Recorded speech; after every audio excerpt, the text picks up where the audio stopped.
전에 뭐 뉴턴이 왜 사과가 땅으로 떨어질까? 라는 단순한 질문을 만약에 그냥 무시했다면 만유 인력의 법칙이라는 것이 나오지 못했겠죠. 그리고 또 예전에 뭐 사람이 달에 갈 수 있을까? 이런 질문을 그냥 그건 말도 안 되는 소리야 라고 했다면 아마 지금도 달에 가지 못했겠죠. 네, 그런 것처럼 불가능해 보이는 것에 대한 질문, 근간을 흔드는 것, 사람의 생각을 완전히 바꾸는 것, 그런 질문들을 하게 함으로써 새로운 과학적인 그런 목표를 설정하게도 되고, 또 그럼으로써 그 호기심을 충족하기 위해서 답을 찾다 보면 배움이 생기는 거죠. 그런 것들이 또 뭐 사회적, 정치적 그런 질문이 된다면 사회가 변화가 될 수 있고 혁신이 일어날 수 있다고 저는 생각합니다. 그래서 이런 질문들이 저는 좋은 질문이다라고 생각하고 있습니다.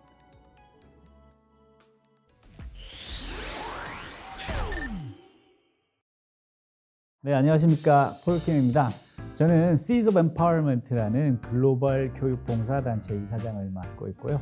전에는 스탠포드 대학교 교육대학원에서 부학장 그리고 Chief Technology Officer를 맡았습니다. 다양한 여러 가지 일을 했었지만 가장 최근에는 카자흐스탄의 대통령 자문위원으로서 AI 관련된 정책 자문을 하고 있고요. 또 여러 나라에서 교육 프로젝트를 진행하고 있습니다.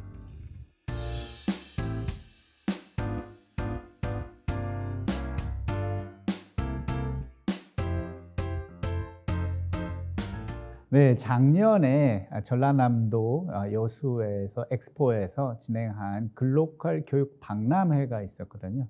거기서 기조연설자로 제가 초대를 받아서 기조연설을 하면서 전라남도 교육청 그 교육감님과 또 국제교육원장님과 또 담화를 나눌 기회가 있었는데, 거기서 이제 전라남도에서도 또 제가 이제 다른 나라에서 많이 진행한 다양한 교육 프로젝트들을 좀 학생들에게 선보이고 싶으시다라고 하셔서 꼭 좀 다시 찾아달라고 부탁을 하셨거든요.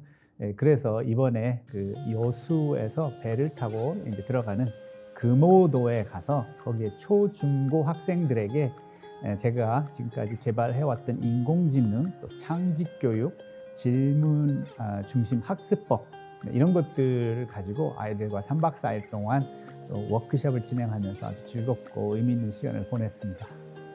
네, 제가 오래전부터 연구해오고 개발한 스마일이라는 그런 시스템이 있습니다. 이 스마일은 Stanford Mobile Inquiry Based Learning Environment라고 스탠포드 질문 학습법이라는 그런 시스템과 그 교육 모델입니다. 이것을 이제 도입을 해서 최신으로 저희가 버전을 만들었거든요. 또 그거를 또 적용하고, 또 제가 카자흐스탄 정부를 위해서 개발한 인공지능 개발 프로그램이 있습니다. 그런 것들을 소개하고요. 또 인공지능을 활용한 또 질문, 또 발전하는 방법, 그다음에 아트 클래스, 여러 가지 이런 것들을 소개하고 학생들이 직접 참여해서 다양한 창의적인 질문을 할 수 있도록 도움을 주는 그런 시스템을 소개하고, 또 아이들이 또 아주 창의적인 그런 질문들을 많이 했습니다. 그래서 그런 것들을 바탕으로 3박 4일 동안 아주 미래 세계를 한번 디자인해보는 그런 아주 의미 있는 시간을 가졌습니다.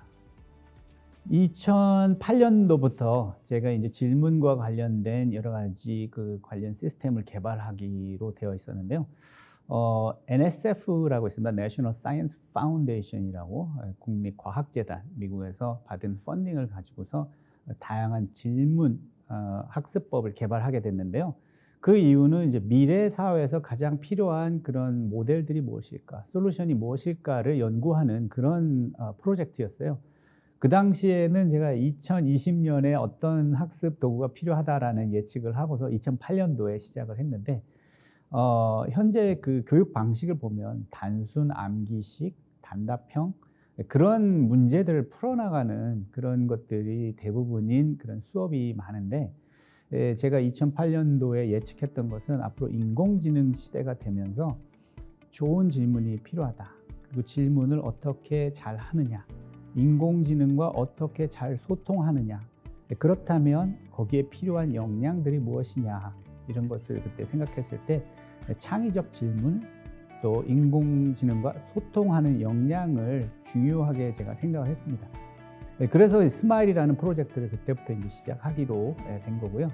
그래서 제가 전 세계 약 50개 국가를 방문하면서 이 스마일 학습법을 전달했습니다. 그래서 많은 교육청과 또 교육기관들, 학교, 또 오지회 이런 학교들 아니면 학교가 없는 지역 그런 곳을 방문을 해서 미래 교육을 맛보게 하고 싶다. 이 아이들이 인공지능이 우리 삶으로 들어왔을 때 어떻게 인공지능을 잘 활용해서 새로운 솔루션을 디자인해서 더 나은 세상을 함께 만들어가는 여정을 같이 할 수 있을까? 네, 저는 그런 생각을 해서 이 프로젝트를 시작하게 됐고요. 그러다 보니까 상당히 많은 좋은 질문들을 얻게 됐습니다. 그런 걸 가지고 현재는 좋은 질문이 무엇일까? 가장 상위적 생각을 하게 하는 질문이 무엇일까? 세상을 바꾸는 질문이 무엇일까?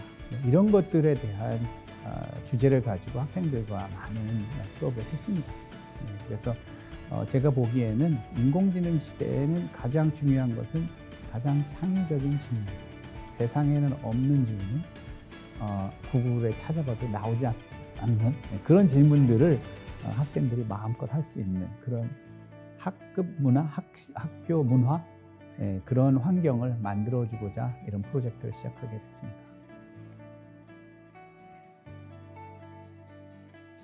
답이 너무 확연하게 드러나는 질문들 있지 않습니까?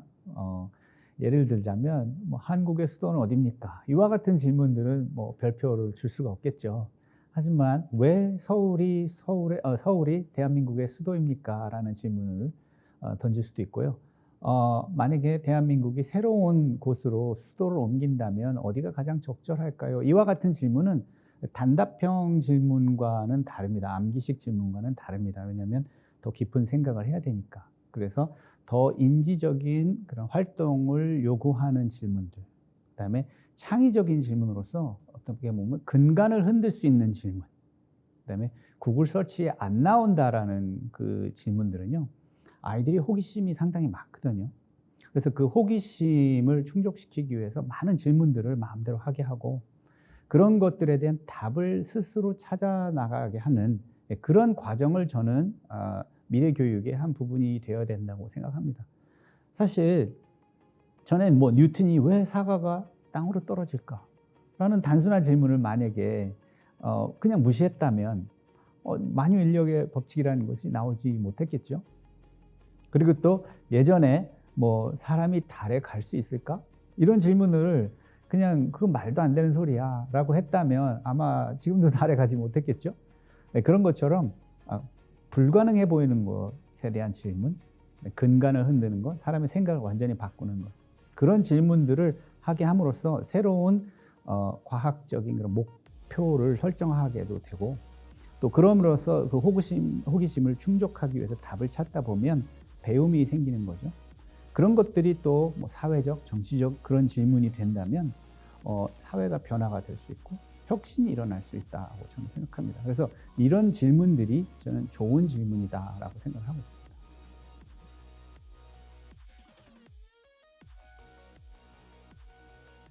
제가 스마일 프로젝트를 시작하게 됐을 때 저도 알게 된 건데 구글에서 도리라는 시스템을 개발을 해서 운영을 했었습니다.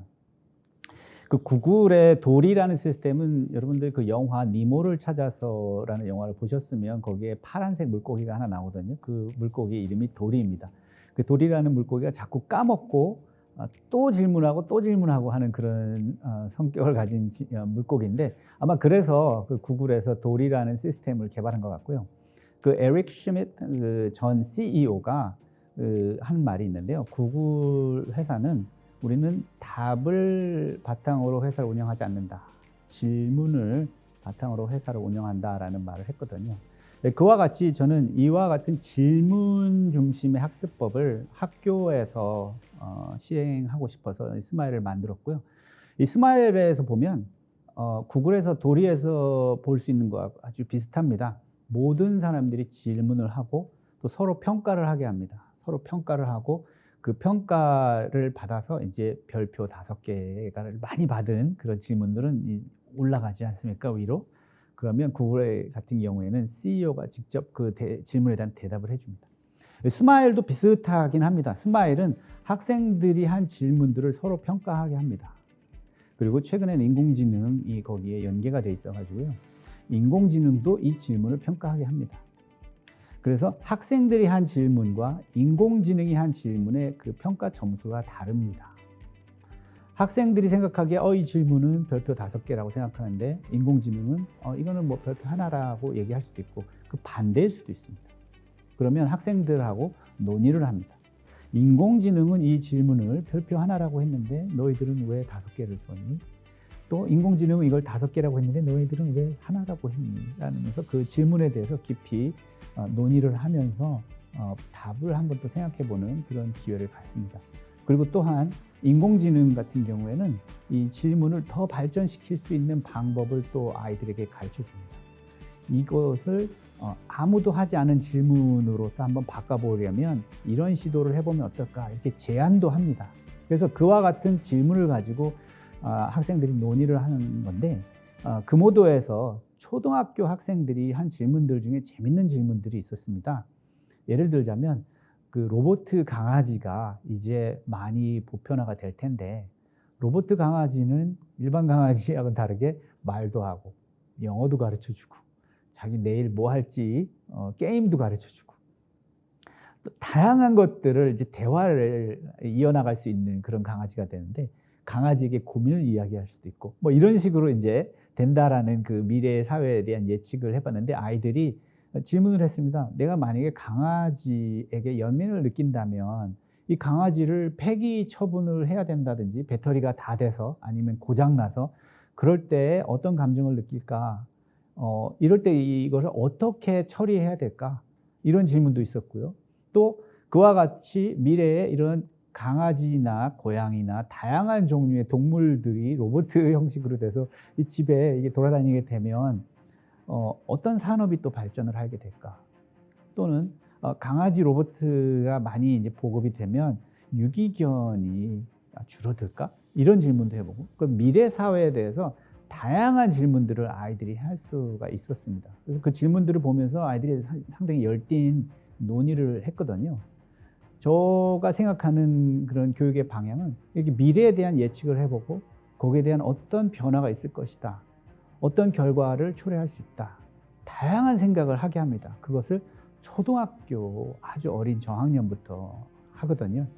그런 생각을 가지고 미래 사회에 대해서 디자인을 해보고 문제를 생각해보는 이런 역량들 저는 아주 중요한 교육의 한 부분이 되어야 된다고 생각을 하거든요. 그러면서 또 아이들이 이제 솔루션을 만드는 또 새로운 어떤 도구를 만들면 어떨까? 뭐 새로운 어떤 마케팅은 무엇이 될까? 뭐 다양한 질문들을 아이들이 합니다. 그래서 미래 산업을 이끌어갈 역군들이지 않습니까? 이 아이들이. 이런 아이들이 그런 역량을 가지고 생태계를 구성했을 때 새로운 산업이 생기고 새로운 직업이 생기고 창업이 되고 많은 솔루션들이 나온다고 저는 생각합니다. 갑자기 뭐 단답형 그런 질문만 열심히 풀던 아이들이 그런 것들을 할 수가 없습니다. 그래서 저는 이와 같은 미래 교육이 빨리 지금부터 보급이 되고 아이들에게 많은 그런 인공지능을 활용하여서 더 나은 세상을 함께 만들 수 있는 기회, 그런 생각, 그런 준비를 시키는 교육이 지금 절실히 필요하다고 생각합니다. 지금보다 100배 이상 더 발전됐을 거예요. 그때는 어떤 생각을 해야 될지, 어떤 준비를 해야 될지, 뭘 공부해야 될지, 어떻게 기회를 만들어야 될지 이런 것들을 지금 생각하니까 여러분은 우리나라 전체 교육 그 전체 평가를 한다면 저는 50점을 주겠습니다. 낮은 점수죠. 왜냐하면 인공지능을 활용해서 입시를 준비한다? 이것처럼 쓸데없는 활동은 없는 것 같습니다. 그리고 기존의 교과서에 인공지능을 입혀서 수업을 한다? 이것도 또한 상당히 무의미한 시간을 보내고 있다라는 생각이고요. 저의 친구 하버드 대학교 교육대학원의 크리스 디디라는 교수가 있습니다. 저의 친구인데 그 친구가 한 말이 이겁니다. 한국의 학생들 교육을 보면 잘못된 정의가 된 미래를 위해서 아이들이 열심히 처절하게 준비하고 있다. 근데 잘못된 미래를 정의한 거거든요. 저희가 생각하는 그 미래는 그런 것들이 아니라 좀 더 나은 세상을 함께 만들어가는 그런 여정이 교육인데, 그 안에서 인공지능이란 놀라운 이 자원을 어떻게 활용해서 더 효율적으로 아이들이 문제 해결을 하고 고충을 이해하고 고통을 감소시키고 어려운 것을 더 쉽게 한다든지 효율성을 찾는다든지 이런 것들, 문제 해결 능력들을 지금 키워야 되고 인공지능 역량을 키워주는 그런 교육이 지금 필요한 건데, 현재의 교육에 있어서는 과거의 것들을 그대로 인공지능이라는 옷을 입히려고 한다라고 생각을 하거든요. 제가 지난 5월 달에 싱가포르의 난양대학교에서 기조연설을 하면서 처음으로 얘기했던 그 단어가 있습니다. BGAG라는 단어입니다. BG는 Before Gen AI, AG는 After Gen AI, BCAD 같죠? 근데 현재의 교육은 BG 교육입니다. 우리가 지향해야 될 교육은 AG입니다. 인공지능이 이미 와 있습니다. 인공지능을 활용해서 아이들이 역량을 키워서 솔루션을 개발하고 문제를 해결하고 더 나은 세상을 만들 수 있는 그런 경험을 주는 교육이 필요합니다. 제가 또 한 가지 명명한 단어가 있는데요. 메타 AI 역량이라는 겁니다. 제가 텍사스 어스틴에서 3년 전에 처음으로 이야기한 내용인데요. 메타 AI 역량이라는 것은 상위적 인공지능 역량인데요. 저 같은 경우에도 인공지능 툴들을 여러 개를 씁니다. 제일 위험한 것은 하나의 툴에 의존해서 그것이 주는 결과에 신봉한다든지 거기에 의존한다든지 하는 게 가장 위험하거든요. 근데 대부분이 많이 쓰는 그 툴이 있는데 그것만 믿고 쓰는 경우에 상당히 낭패를 볼 수가 있습니다. 저 같은 경우에는 그래서 여러 개의 툴에다가 물어봅니다. 너는 어떻게 생각하니? 너는 어떻게 생각하니? 이렇게 6개, 7개 여러 가지 툴을 물어보고 그걸 다 들은 다음에 제 결론을 내립니다. 그런 방식도 있고 또 다른 방식은 이 인공지능에게 물어봐서 그 결과를 다른 인공지능에게 물어봅니다. 이게 한 게 과연 맞는가? 아니면 또 그걸 가지고 또 다른 인공지능 툴에게 이걸 한번 팩트 체크를 해줘. 그다음에 그걸 다시 처음 애한테 물어봅니다. 이렇게 결과가 나는데 더 발전시킬 방법이 없니? 서로 인공지능을 경쟁시켜서 더 나은 결과를 도출해내는 이와 같은 역량을 저는 메타 인공지능 역량이라고 합니다. 그와 같은 경험을 아이들이 해야 된다고 저는 생각합니다. 그래서 무조건 신봉하는 게 아니라 다양한 인공지능을 활용해서 결론을 도출하는 건 저의 몫이거든요. 그와 같은 경험, 그 다음에 인공지능끼리 경쟁을 시켜서 더 나은 결과를 도출해보는 경험, 문제를 해결하는 경험, 이와 같은 것들이 묻어나오고 있는 것들을 AG라고 합니다. 그런 교육 프로그램이 지금 당장 절실히 필요하다고 저는 생각합니다. 우리나라의 창업 생태계를 비교해 보면 상당히 위축되어 있다라는 생각이고요. 될 것만 해야 된다. 이건 성공해야 되고 돈이 돼야 된다라는 그런 생각을 먼저 하고, 이게 그렇다 보면 안전한 것만을 해야 된다 이런 생각을 쉽게 할 수가 있는데요.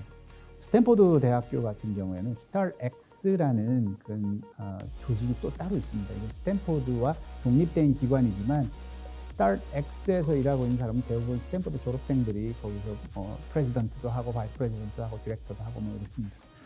그 스타트X가 생긴 지는 그렇게 오래되지는 않았는데요. 거기서 하는 거는 학생들이나 교수들이나 이런 어떤 발명을 했거나 어떤 창업을 했거나 이랬을 때 투자를 도움을 주고 또 투자자 관련된 네트워크를 연결해주고 뭐 이런 것들을 합니다.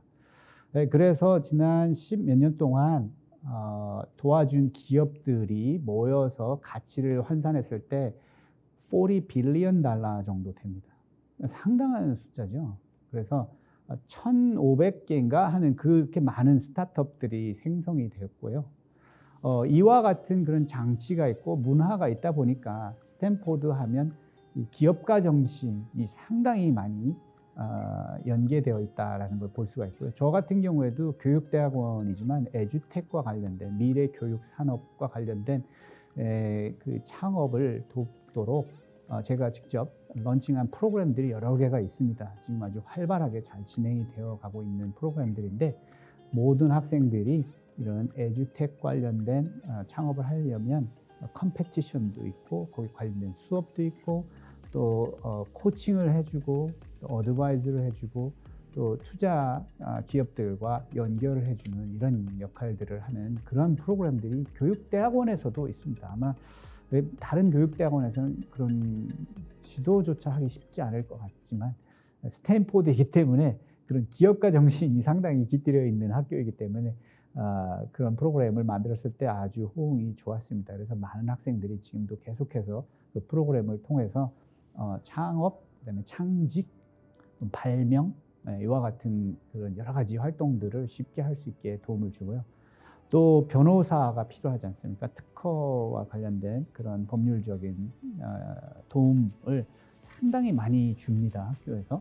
네, 그래서 뭐 저도 그렇고 많은 사람들이 특허를 여러 개를 가지고 있어요. 그래서 특허를 가지고 기업을 통해서 교육을 변화시키는, 교육을 혁신시키는 그와 같은 역할을 많이 할 수 있도록 장치들이 있습니다. 그래서 대한민국에서도 그와 같은 창업 문화 좀 위축되지 않고 자유롭게 질문을 해 나가면서 또 그런 창의적 질문이 또 솔루션이 되고 창의적 질문이 특허가 나오고 하는 그런 문화가 이코시스템 그런 생태계가 생성이 되면 너무 좋겠다라는 생각을 하고요. 극단적인 예를 하나 드리면 오픈 AI에서 함께 활동을 했던 그 코파운더 중에 한 명이 오픈 AI에서 나오면서 SSI, Safe Super Intelligence 회사를 만들었는데 AI 회사인데 9개월 만에 가치가 제가 듣기로는 44조 원이 되었다고 합니다. 아이디어를 가지고 회사를 창업하고 그런 것이 인공지능에 관련된 거기 때문에 아마도 투자를 쉽게 받지 않았나라는 생각도 들지만 44조 원 이상의 그런 기업 가치가 9개월 만에 생성됐다는 것은 뭐 우리나라에 있는 알아줄 만한 그런 회사들도 쉽게 그렇게 하지 못하는 그런 것들인데요. 이 실리콘밸리의 그런 창업 문화를 이렇게 자세히 보면 당당하게 이렇게 볼드한 아이디어라고 하죠. 볼드한 아이디어, 이렇게 주도적이고 담대한 그런 아이디어들을 실제 그 창업으로 연결시킬 수 있는 것들이 상당히 많이 있습니다. 저 같은 경우에도 실리콘밸리에서 시작한 로볼 벤처스라는 것과 루머스 캐피탈이라는 그 VC, 벤처 캐피털 회사에 제가 자문을 하고 있는데요. 다양한 그런 아이디어를 가지고 나왔을 때 이 아이디어가 창업이 되고 솔루션이 될 수 있었던 것들은 그런 담대한 질문들입니다.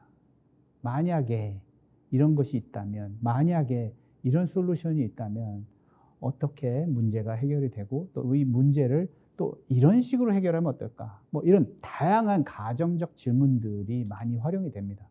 그래서 그런 가정적 질문을 당당하게 또 근간을 흔드는 질문들도 어렵지 않게 그리고 그런 질문을 했을 때 괜찮은 질문인데 재밌는 질문인데 라고 피드백을 받을 수 있는 그런 문화, 그런 문화가 있을 때 제가 볼 때는 새로운 특허와 새로운 솔루션이 개발이 되는 그런 상생 효과를 만든다고 저는 생각을 합니다.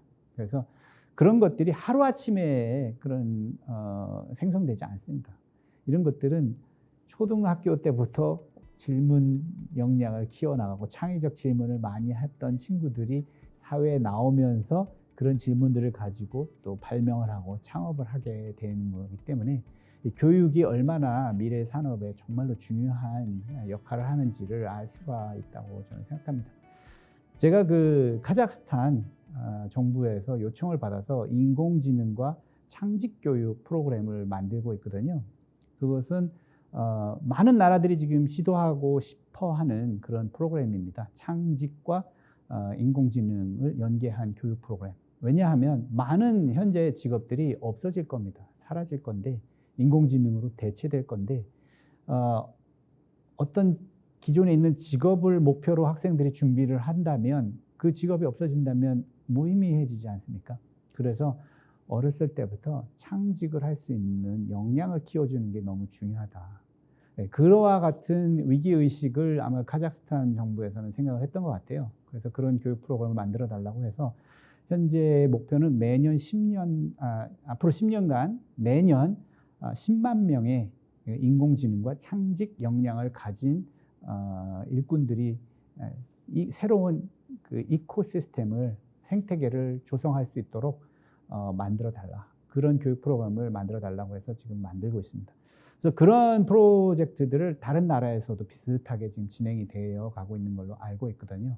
그래서 그런 프로그램들이 생태계를 만들 거기 때문에 그것이 학교에서도 준비가 필요하고 또한 창업 이 생태계에서도 저는 아주 중요한 역할을 할 거라고 생각을 합니다. 그래서 한국에서도 그런 시도가 많이 있었으면 좋겠다. 그리고 또 저도 거기에 필요한 것들이 있다면, 제가 할 수 있는 것들이 있다면 많은 도움을 주고 싶다. 그런 생각을 하고 있습니다. 일단 자기 주도력은 대부분 다 이해를 하실 겁니다. 자기 주도적 학습 뭐 이런 것도 많은 말이 있었고요. 그래서 자기가 주도적으로 그 나의 배움의 여정을 이끌어 나가는, 그러니까 나의 질문, 나의 호기심을 충족하기 위해서 찾아보고 탐구하고 그 답을 알아내는 그 여정을 할 수 있는, 또 내가 지금 잘 가고 있는지 자기 성찰을 잘 할 수 있는 그런 역량을 가진 학생들을 자기 주도적 학생이라고 할 수 있는데요. 초자기 주도적이라는 말을 제가 쓰기 시작하게 된 것은요, 인공지능 시대이기 때문입니다. 제가 할 수 있는 역량이 이 정도인데 인공지능을 활용한다면 훨씬 더 높은, 더 많은 일을 빨리 할 수 있게 된다는 거거든요. 저도 학부 때 컴퓨터 사이언스를 전공을 해서 코딩을 했었고 프로그래밍을 하고 솔루션을 개발하고 앱 개발을 하고 이랬던 것들을 했었습니다. 근데 요즘에 이 앱 개발이라든지 이런 솔루션을 개발할 때 그 과정이 완전히 달라졌습니다. 인공지능을 활용하면 거의 뭐 30배 더 빠른 속도로 개발을 할 수 있게 된 그런 거죠. 뭐 30배가 나중에는 뭐 100배, 1000배가 될 수도 있겠지만, 말 한마디만 써도 앱이 나올 수가 있겠지만, 현재 같은 경우에는 자꾸 소통을 해야 됩니다. 인공지능과 이야기를 하고 말로써 이 개발을 해 나가야 하기 때문에 어떤 질문을 하느냐가 중요하고 또 질문을 어떻게 잘 하느냐가 중요한 그런 시대가 되었거든요. 그래서 이런 초자기 주도력이란, 예를 들면 초등학교 5학년이 할 수 있는 역량이 이 정도고 이 아이들이 풀 수 있는 문제가 이 정도였다고 한다면, 인공지능을 활용해서 자기 주도적으로 한다면 엄청난 문제를 해결할 수 있는 시대가 왔다. 그래서 제가 궁금한 것이 있어서 제가 카자흐스탄에서 개발했던 그 인공지능 창직 교육 프로그램을 초등학생한테 줘봤습니다. 과연 초등학생들도 이것을 이해하고 이 수업에 참여할 수 있을지 궁금해서 초등학교 4학년부터 고등학생까지 제가 이 프로그램을 전달하고 한번 참여해보라 했을 때, 초등학교 5학년 수준의 아이가 프롬프트를 만들어서 아프리카의 가난한 농부들이 활용할 수 있는 솔루션인데, 많은 그 땅이 있는데 그 사막 그 땅에서 드론을 발사시켜서 10대의 드론이 나가서 땅에 있는 물이나 좋은 땅, 어떤 농지가 가장 그 좋은 수확을 거둘 수 있는지를 조사해서 분석하는 프로그램을 만들었어요. 초등학교 5학년 학생이.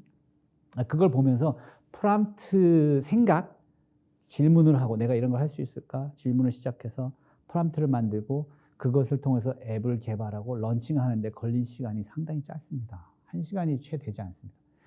아마 이런 스와름 드론이라고 하죠. 이렇게 여러 대의 드론을 한 번에 동시에 컨트롤 해가지고 이렇게 런칭을 하고 그 드론들을 다 각각 모니터링을 하고 그 배터리가 떨어지면 다시 돌아와서 충전을 하고 다시 일터로 나가고 하는 그런 시스템을 생각해낸 그 아이가 초등학교 5학년인데 질문에서 프롬프트를 설정하고 코딩을 하고 앱을 런칭하는데 상당히 빨리 할 수 있었다. 그리고 이렇게 했다라는 그 자체가 전에는 할 수 있던 역량이 요만큼이었었다면 지금은 엄청납니다. 그리고 이 엄청난 이 갭은 점점 더 커질 것이고요. 또 어떤 경우에 어린 학생이 새에 대해서 연구를 한 경우도 있습니다. 이 학생이 궁금해했던 거는 이제 새를 좋아하는 학생이었는데 새를 가지고 무엇을 하고 싶니 하고 했을 때 저는 너무 새를 사랑하기 때문에 새와 관련된 프로젝트를 하고 싶어요 해서 제가 그럼 그 새 소리를 듣고서 어떤 새인지 분석하는 앱을 한번 만들어 봐 했더니 인공지능과 함께 새 소리를 마이크로 이제 입력을 받으면 어떤 종류의 종의 새인지를 이야기해 주는 그런 앱을 뚝딱 하고 만드는 거죠. 그리고 나서 저한테 와서 그다음에 뭘 했으면 좋겠습니까? 이 학생이 물었습니다. 그래서 그렇다면 그 새 앱을 변화를 시켜서 소리의 톤과 키를 변화시켜서 다시 리플레이를 시키면 새가 어떻게 반응하는지를 한번 연구해 볼래? 하는 거였습니다. 그러니까 아이가 또 그거를 구글의 텐서플로우라는 AI 모델을 활용해서 그걸 만들어냈습니다. 이와 같은 것이 초중학교에서 할 수 있는 프로젝트가 아니거든요. 아마 대학원 과정에서 할 겁니다. 그리고 실제로 그런 프로젝트가 있을 겁니다. 대학원 과정에. 근데 이런 것들을 고등학생도 아닙니다. 초중학생 수준에서 이런 프로젝트를 할 수 있다는 것은 지금의 시대가 초자기 주도력을 발휘할 수 있는 시대가 되었다. 나의 역량은 여기까지지만 인공지능을 활용함으로써 엄청나게 더 높고 상위적인 생각을 할 수 있고 또 엄청나게 더 어려운 문제들을 해결할 수 있는 역량을 갖추게 되었다라는 거죠. 그래서 이런 인적 자원을 생각한다면 아마도 대학원 수준에서 할 수 있으면 더 높은 그런 수준의 프로젝트를 진행할 수 있겠죠. 그런데 아직까지도 그 기존의 그 비지의 교육 프로그램을 지금 AG 시대에 한다는 것이 얼마나 어처구니 없는 상황인지를 알 수가 있는 겁니다. 그래서 초자기 주도력이란 간단히 말씀드리면 인공지능을 활용했을 때 내가 할 수 있던 역량보다 훨씬 더 높은 역량을 발휘할 수 있는 그와 같은 역량이 바로 이제 초자기 주도력이라고 합니다.